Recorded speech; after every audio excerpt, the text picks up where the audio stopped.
Hi, my name is Edward Oakes. I'm a software engineer at Anyscale, and today I'll be demoing how Anyscale empowers engineers to build and deploy machine learning applications to production. So as Robert discussed in his keynote, over the last year, we've seen people using Ray to build large-scale production-ready applications across the machine learning lifecycle. Our mission at Anyscale is to enable teams of all sizes to harness the power of Ray. A few examples of this being presented at the summit include Dendra Systems, who are running an automated inference pipeline over terabytes of drone footage, Anastasia AI, who are scaling up and automating their ML pipelines to deliver more value to their customers faster, and Wildlife Studios, who are working with Anyscale to develop and deploy RL at scale. Anyscale empowers these teams by offering a seamless development experience and automated tooling and infrastructure to reliably bring their Ray applications to production. This enables modest-sized teams to put machine learning in production end-to-end. In development, Anyscale offers the infinite laptop experience. The Ray client is the cornerstone, allowing you to run Ray programs on a remote cluster directly from your laptop. Anyscale also enables you to automatically sync local files and dependencies to the cluster, so you can modify and update them without needing to build and push a Docker image. And finally, as many of us know, much of our time in development is really spent debugging, and this is notoriously hard in distributed environments. Anyscale offers a remote debugger that lets you attach to breakpoints running anywhere in the cluster. These features allow developers to iterate quickly in development, even when running on a cluster. Along with making it easy to go from your laptop to a cluster, we're also striving to make the transition from development to reliable production-ready applications as seamless as possible. Anyscale's Python API and SDK make it possible to integrate with your existing tooling like Airflow or CI systems. An automated build farm makes building reproducible environments as easy as an API call, and industry-standard monitoring infrastructure comes out of the box. In this demo, I'll be giving you a first-hand look at these development and production workflows by building an end-to-end machine learning application, an ML-powered support bot for Ray. This will be similar to other support bots that are redefining customer engagement across multiple industries. Users will be able to ask the bot questions about Ray, and it will respond with answers and pointers to the most relevant materials for them. Support bots enable businesses to resolve the majority of customer support cases without ever needing a human in the loop. However, building a good support bot is not easy. It requires combining a number of machine learning techniques such as text classification and content recommendation with business logic to stitch it together in a way that provides a great user experience. We need to make sure our ML design returns useful results. Low latency is critical to the user experience, and the system must be able to scale to handle thousands of concurrent users. This is a problem entire companies are built around, and it may take a team of engineers months to build this complex machine learning application. Today, I'm going to show you how Ray and Anyscale can drastically improve this process by building and deploying a support bot to production in just 20 minutes. In this demo, we'll build a basic version of a support bot using standard NLP techniques. When a user query comes in, we'll first do some basic pre-processing and featurization on the text. Then we'll forward this input to two separate machine learning models. The first will be used to classify the intent of the user, such as asking a question, reporting a bug, or just saying hello. And the second model will use an ML-powered relevance search to retrieve relevant links from the Ray documentation, GitHub page, and forum posts. Finally, we'll combine the results of our two models using custom business logic and return the response to the user.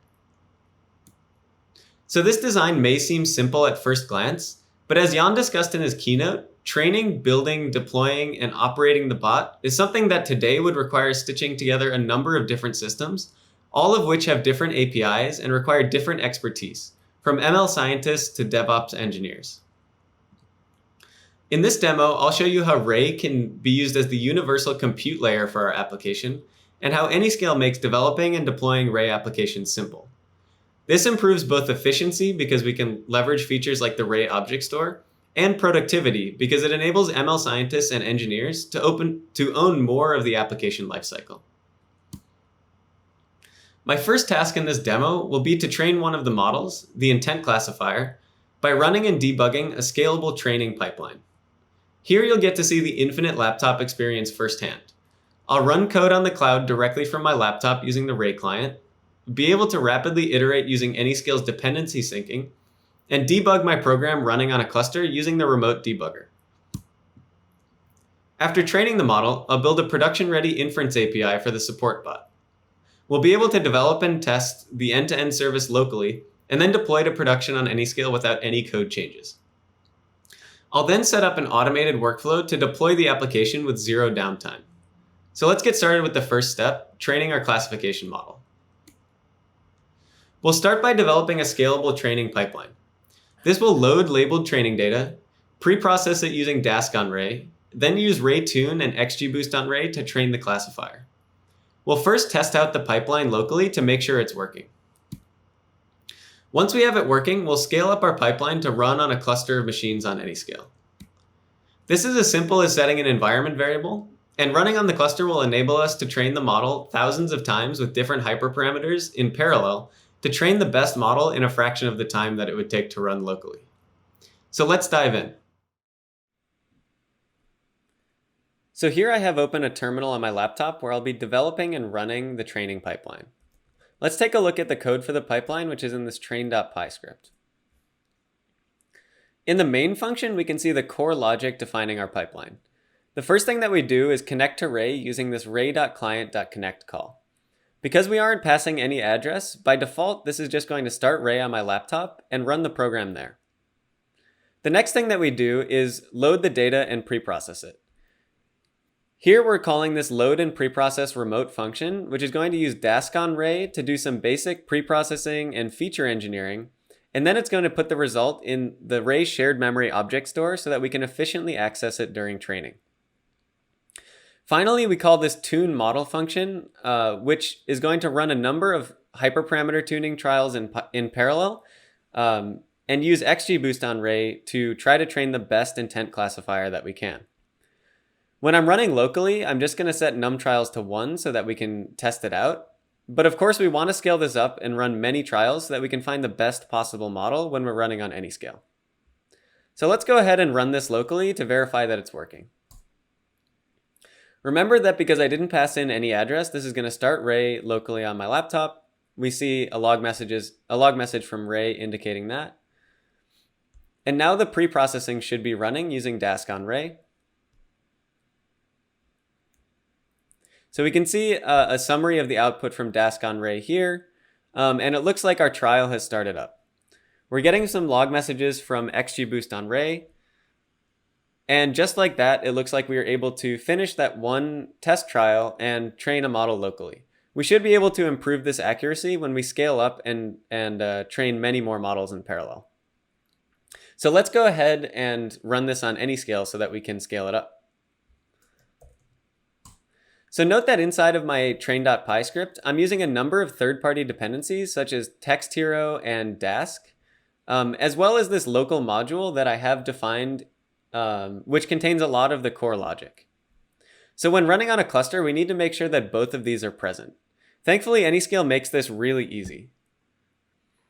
All I need to do to include the third-party dependencies is provide this requirements.txt file, which has all of my pip dependencies listed.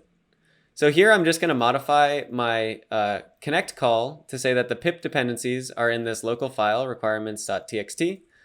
And that should be all that it takes, and Anyscale will make sure that all those requirements are installed in the environment across the cluster. For the local module, Anyscale will make sure that all of the files in my local directory are synced up to the cluster every time that I run. So this script currently has a bug in it, and we're going to use the Ray debugger to debug it. So here you can see I'm setting a breakpoint, and this is inside of a remote function, but we'll be able to debug it as if it was all just running in one process. So let's run this script on Anyscale. All I need to do is run python train.py one more time, but this time I'm going to pass in a Ray address, and I'm going to tell it to connect to Anyscale and connect to this training cluster that I have. So let's go ahead and run it.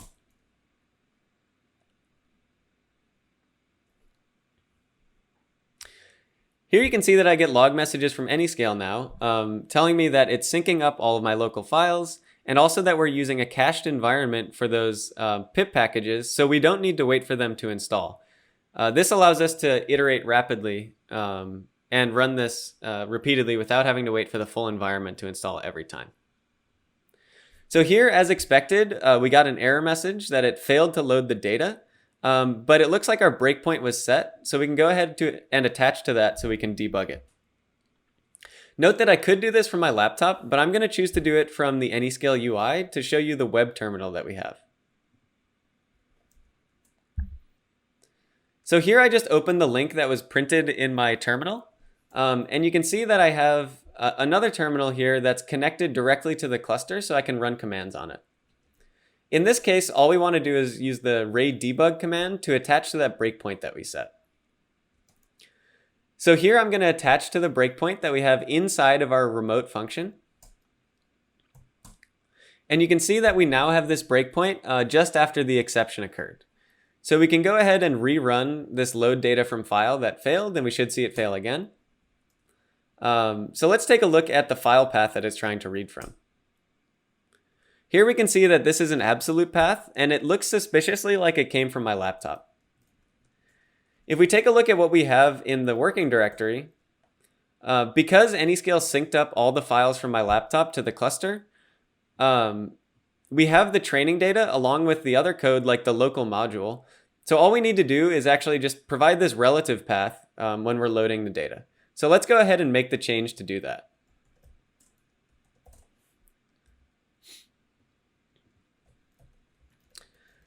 So back on my laptop, I'm just going to go ahead and make that small change. So here when we're passing in the data path, we just need to pass the relative path, and we should be ready to run this once again. Okay, so this time I think this should work. So we can go ahead and scale it up. Here I'm going to run 100 trials in parallel. Of course, we could run thousands, but I want to make sure that this finishes in a reasonable amount of time for the demo.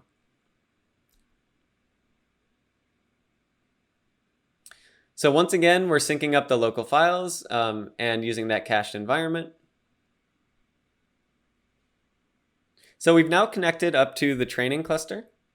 And in a second, if we fixed our bug, we should see output from Dask on Ray.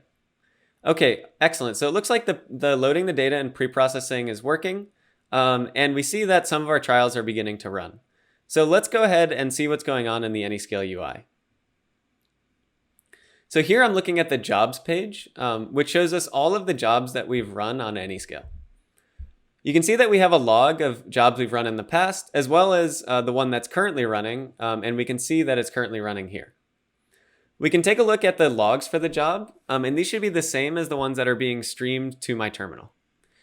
So here we can see all of the same logs from XGBoost on Ray, and these will be persisted after the job finishes.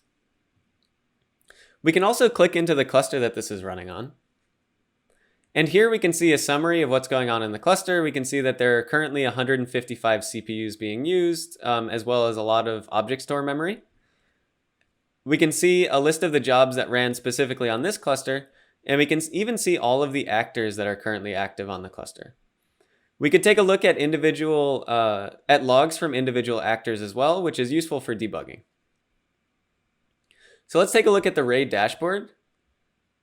And here we should be able to see the resource utilization happening on the cluster. We can see that because we ran 100 trials in parallel, Anyscale spun up, it looks like 10 worker machines. And we're currently running the trials across over 150 CPUs, as you can see by the CPU utilization here. So at this point, let's just give this a few moments to finish running all of our trials, and we should have our trained model. So it looks like the CPU utilization is winding down, so our job should be just about finished. Back in the terminal, you can see that all 100 of our trials seem to have finished. And in a second here, we should get a summary. It looks like we finished training the model, and the best one that we got was a pretty big increase in accuracy from what we did locally. And we saved this up to S3 so that we can use it when serving the model later. Back in the Anyscale UI, we can see that the job has now been marked as completed, but we still have this record of how long it took, who ran it and when, and we can even see the logs for it. So at this point, we've trained our intent classifier, and we should be ready to start working on actually serving our support bot. So let's recap what I just did. I first developed and tested a scalable training pipeline on my laptop. And then, to run it on the cloud, all I needed to do was change an environment variable. Anyscale synced up my local files and dependencies, and we were able to debug a small issue in the code using the remote debugger. All of these tools combined offer the infinite laptop experience, running at scale in the cloud while iterating quickly on my laptop. Now that we've trained our intent classifier model, let's get started with building the end-to-end support bot. In order to build a scalable, low-latency API, we'll be building and deploying an inference pipeline using Ray-serve. When a user sends a message, it will be routed to our Ray cluster running on Anyscale. This cluster is running a number of production deployments of actors. When a request comes in, it will be pre-processed and forwarded to the two downstream models. These requests are made in parallel to minimize latency. The results from each of the two models will then be combined using custom business logic to form the response. And note that each of these deployments can be independently scaled to efficiently handle many concurrent users, and they can also be declaratively updated with zero downtime. So let's get started building and deploying the support bot. Back in the terminal on my laptop, we're ready to develop and deploy our support bot. I have the code defined in this chatbot.py file. Here we can see that the first thing that I'm doing once again is calling ray.client.connect to connect to Ray. Then we're defining a number of Ray-serve deployments. Note that each of these can be independently scaled using the number of replicas and also has its own version, which means that we can do incremental deployments with zero downtime. Our first deployment is the intent classifier, which is basically just wrapping the model we just finished training using Tune and XGBoost. We also have this relevance search model, which is similarly wrapping another model that I already had trained. Finally, we have our chatbot deployment. And the chatbot is using the Ray-serve native support for wrapping fast API applications so we can easily handle HTTP traffic. In the constructor for the chatbot, you can see that we're getting a handle to the two downstream models so that we can send requests to them later. When a request comes in, the first thing that we're going to do is pre-process the input and put it into the Ray shared memory object store so that we can efficiently pass it to the two downstream models. We then kick off the request to the two downstream models in parallel to minimize user-facing latency. We then build the response once the request to the two downstream models comes back using some custom business logic, and we return it to the user. At the bottom of the script, we're just deploying these two models. You can see that we're passing in the S3 path to the model that we just finished training using RayTune and XGBoost. And then the very last thing that we do is run a basic test. So here we're just sending a test message. In this case, we're just saying hello and checking that the support bot returns something as a response. So let's go ahead and deploy this. So I could run it locally and test it as I did with the training script. But let's just deploy it straight to my staging cluster for the sake of time.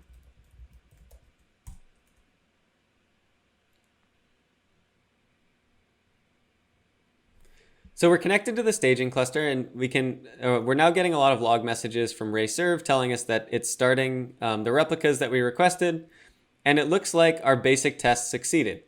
So we should be ready to test out our support bot.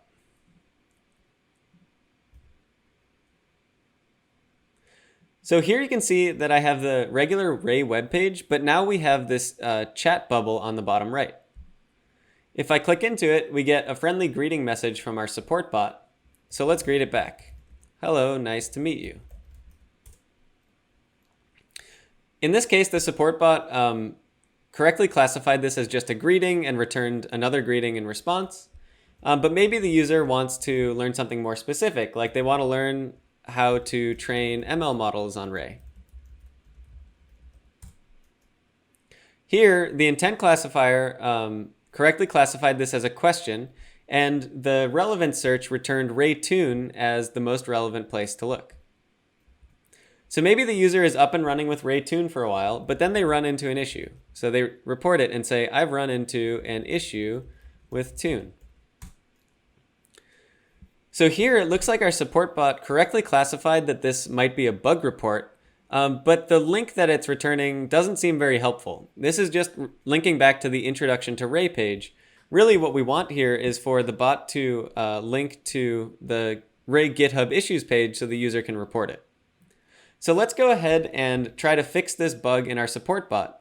But when we update this, we really don't want to be manually deploying from my laptop like we did the first time. It would be great if we had an automated CI system that would deploy straight to Anyscale for us. So let's get started with fixing the bug, and then we can set up our zero downtime deployments from CI. Fixing the bug should be relatively simple in this case. Basically what we want to do is if the intent classifier returns that this was a bug, then the response that we want to return, the link should just go to the Ray GitHub issues page, github.com/Ray project/Ray/issues. And we can give this a nicer title and call it the Ray issues page. So that should be all of the code change that we need here. And then we also just need to bump the version on this deployment so that RayServe knows that we should update this deployment and only this deployment. So we should be ready to deploy this. Let's go ahead and set up our automated CI workflow. Here we're using GitHub Actions. If you're not too familiar with this syntax, that's okay. The two important parts are down at the bottom here where we're testing on staging, and then if that succeeds, we'll deploy to production.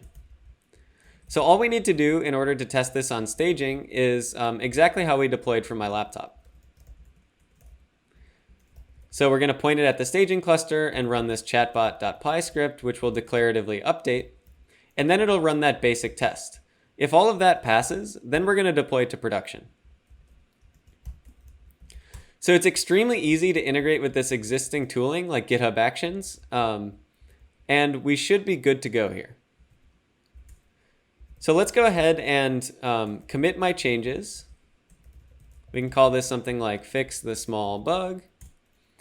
But before I push this, in order to show that this is a zero downtime update, I'm going to start a load test in the background. So I have this tool called Locust, which is just going to simulate a number of users chatting with the bot for us. So here we can see that we have a bunch of requests going out. Looks like a couple hundred per second or something like that. And we'll leave this running in the background as we do our deployment. So I'm going to push this up to CI, and this should trigger that workflow that we just got done editing. On the GitHub page for the repo, we can see the commit that I just made 41 seconds ago. And if we click into the GitHub Actions workflow, we should see this start to run. It may take a couple of seconds here because we need to install the dependencies and restore any cached data that we had. But this should only take a couple of seconds.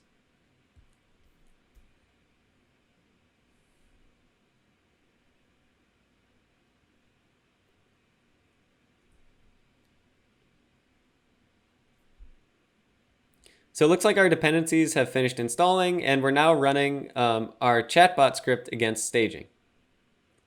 So this is going to do the exact same thing that we were just doing from our laptop. And if we go over to the Anyscale UI, we should be able to see a record of it in the jobs page. So here we can see the deployment in progress, and it's going against our staging cluster, and hopefully this succeeds in just a couple of seconds here. It looks like that passed. So why don't we take a look at our staging cluster, and here we can use the Anyscale provided monitoring tools to make sure that everything went off without a hitch. So here I have a basic dashboard that's just monitoring the health of our application. And here you can see we have the request latency, which looks like it remains stable throughout the deployment, as well as the per replica queries per second. And we can even see resource utilization and the network speed and other just general health indicators. So this is extremely useful for operating production applications. And in this case, it was great to see that our application was able to be updated with no interruptions. So now let's make sure that the change actually went through.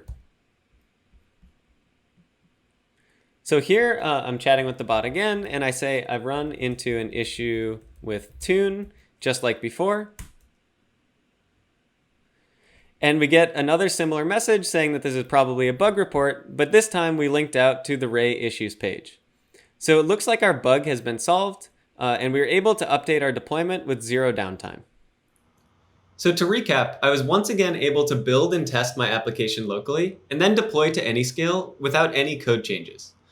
I then set up a CI pipeline to deploy a bug fix for my application with zero downtime. As the application was running, we were able to monitor its health using Anyscale provided monitoring tooling. Ray and Anyscale provided a seamless experience to build, deploy, and operate this complex machine learning application in production. I hope this demo has given you a sense of what Anyscale has to offer. Our mission is to provide the infinite laptop experience in development, enabling developers to iterate quickly while running on a cluster. And when it comes time to deploy to production, we want to make it seamless to build resilient machine learning-based applications. If you'd like to learn more about the Anyscale platform or get a deeper dive on any of the features that you saw here, we're hosting live demos during the networking and office hours, both today and tomorrow. Be sure to stop by. You can also drop into the Ray Summit Slack channel at any time with questions. And finally, as was mentioned earlier, the Anyscale platform is currently in private beta. If you'd like to sign up for early access, please do so at anyscale.com/beta. Thank you.